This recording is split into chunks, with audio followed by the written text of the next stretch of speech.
magandang umaga po, mayong buntag, mayong aga sa inyong lahat. Nandito po ako sa wheat field na kung saan ay my husband is combining combining wheat today, trying to finish this field, and so he's right there. And so guys, those who don't know or those who didn't see the how the wheat looks like, especially in the Philippines, mga kapwa ko Pilipino, dahil wala po tayong wheat sa Philippines. So we don't have wheat in the Philippines, so this is guys the wheat. So, and I'm gonna show you a little bit how they combine the wheat here. They have a special equipment like the combine, and they change the whatever you call it, the front, when that is also the equipment that they use to harvest corn. So combine, and they just change the front when they combine wheat, oats, and soybean. So soybean I will show you also when they are ready. Right now they are not ready, so they are still green. So this one, the wheat, they plant it during fall season, like September, October, and this time is the harvest time of the wheat. So they turn golden brown when it is ripe, all golden. So whenever you see a little bit of green, those are weeds. So okay guys, okay, we're gonna get started, and I'm gonna ride in the combine with my husband and show you guys how he harvests the wheat. Okay, so the wheat are many uses, of course. It's a flour, harina, at they make breads, of course, our snacks like crackers, cookies. So yan po yung mga ginagamit, harina po. So yan. So okay, sige po, tayo po ay ako po ay sasakay na dun sa combine kasama sa asawa ko. So and then I'm gonna go home. So I just take him here, and then he will take the combine back home. So okay guys, let's get started.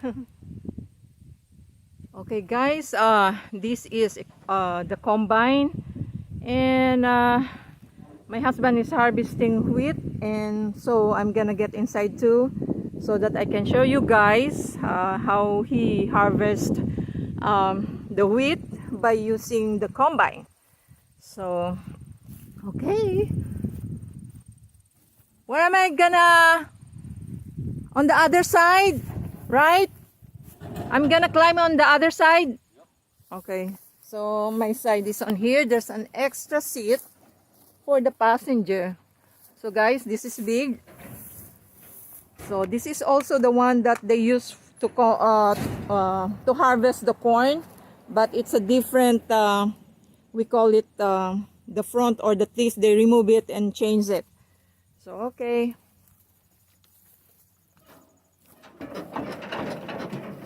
I'm gonna climb now.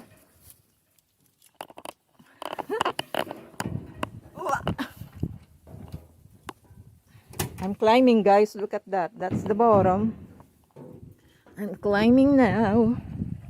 This is big guys. Look at the bottom. Look at the ground. So if you can see, those are the kernel of wheat, and so, and then the straw just it leaves it on the ground, so it's only the kernel that goes here. So that's the machine. So I will get inside. My husband is removing the straw there, cleaning it a little bit. So okay. Ooh, dusty. It's dusty guys. The oats is more dusty.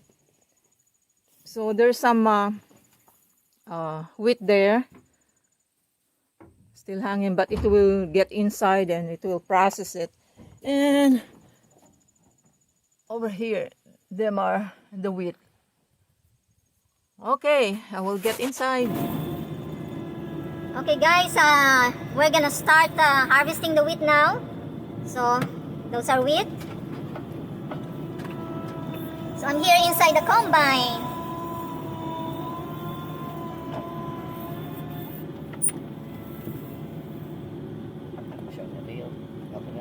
Oh, okay.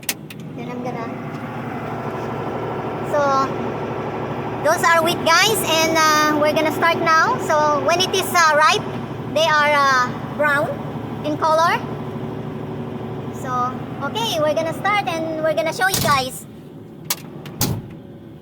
Gotta hurry up, they're hungry so they can make bread. So, the wheat are many uses, guys. Okay, well, it's straight later. It's noisy. Okay, we're rolling. We're gonna roll.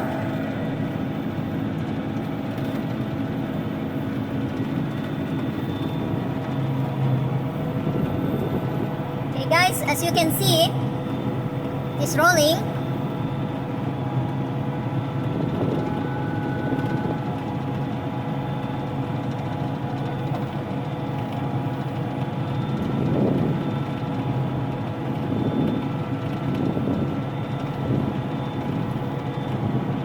There's a gap there, and Ground it out. yeah, it drowned it out.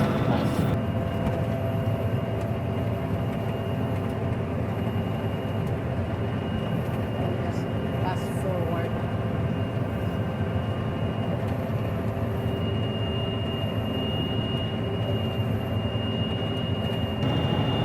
So guys, those are straws.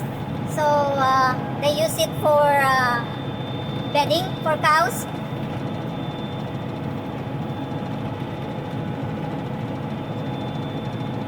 For all kinds of animals. So they're not gonna be wasted. All kinds of animals. All kinds of animals, not only cows, but they use it for bedding of animals. They use that for horses too. So they use it for horses also, bedding for horses.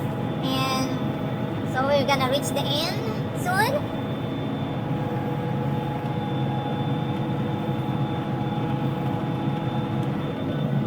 And guys, here are the kernels that falling. Sorry guys, it's dirty. That's how it fell there. Okay, this is dirty.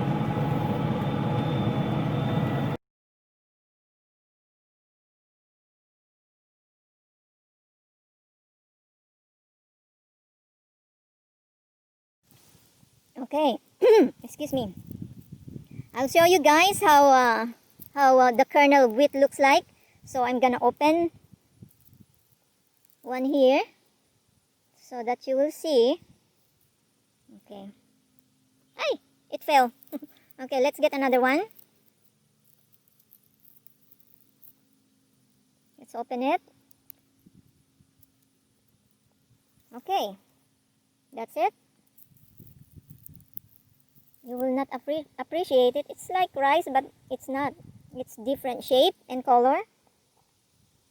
So that's the color, like brownish. Let's get another one so that you will appreciate. Oh, it fell again. Okay, so I have 3. So that's how it looks like. Okay guys, that's it for today. I'm sitting here on the ground, and so my husband is going to finish that and I'm gonna go home. So okay guys, thank you for watching. I hope you enjoy, and I know mga kapwa ko Pilipino hindi pa nakakita ng wheat o real wheat, maybe sa picture. But ito po ang real wheat. So, okay. Yan po. That's where the flour comes from. So, that makes bread, you know. Cookies, snacks, like, crackers, anything. So, if you can see the packages, when you buy them snacks, you can see there's wheat. So, okay, those who are new in my channel, I am inviting you guys to watch and to subscribe. And also, please click the bell button to notify you for new videos. And also, please click like if you like the video. Thank you for watching, and see you in my next video. Bye!